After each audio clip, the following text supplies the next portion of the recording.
Mengetahui kalau rumah mereka baru saja kemalingan, Vicky bergegas mencari VCD player yang ternyata telah hilang ikut dicuri. Membuat Vicky menjadi ketakutan setengah mati. Setelah tersadar kalau CD berisi video panas malam pertama mereka ternyata juga ikut digondol oleh sang maling. Untuk sesaat, Vidya seperti ingin melompat dari atas bangunan. Jantung semua orang hampir copot, namun ternyata itu hanya bayangan di kepala Vicky. Ia sadar, jika Vidya benar-benar meledak, semua bisa berakhir kacau. Maka Vicky pun berbohong. Ia meyakinkan Vidya bahwa VCD mereka aman. Vidya pun sedikit tenang. Tak lama kemudian, datanglah Inspektur Polisi Lade. Polisi ini langsung menginvestigasi rumah Vicky. Barang pertama yang ia soroti justru kacamata kakek yang lensanya belang. Lade sampai heran, pencuri macam apa yang tega mengambil kacamata orang tua? Kakek menjawab datar, itu memang kacamata khusus orang rabun. Vicky sendiri tak peduli dengan barang lain. Baginya yang terpenting hanyalah VCD player. Ia bahkan berkata dengan dramatis bahwa alat itu harus ditemukan apapun risikonya. Lade tersinggung, merasa nyawanya sebagai aparat negara direndahkan. Namun amarahnya langsung sirna ketika ia melihat Canda. Seketika itu juga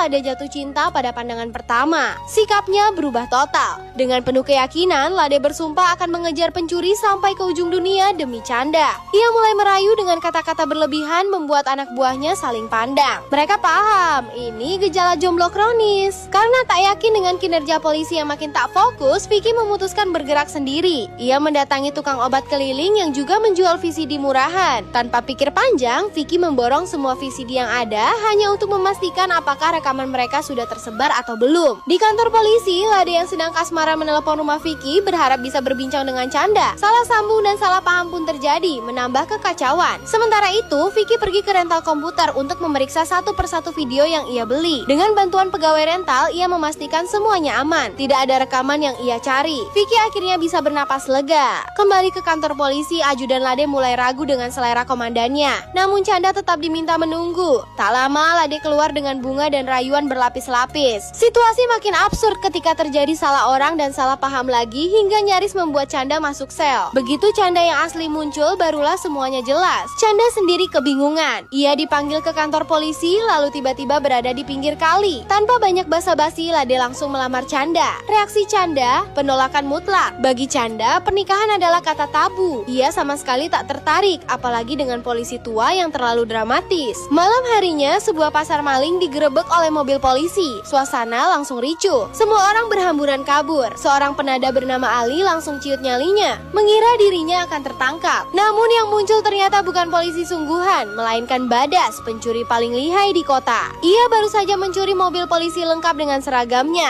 Terungkap pula bahwa Badas menyuruh anak buahnya memodifikasi mobil curian mobil yang sebelumnya dicuri dari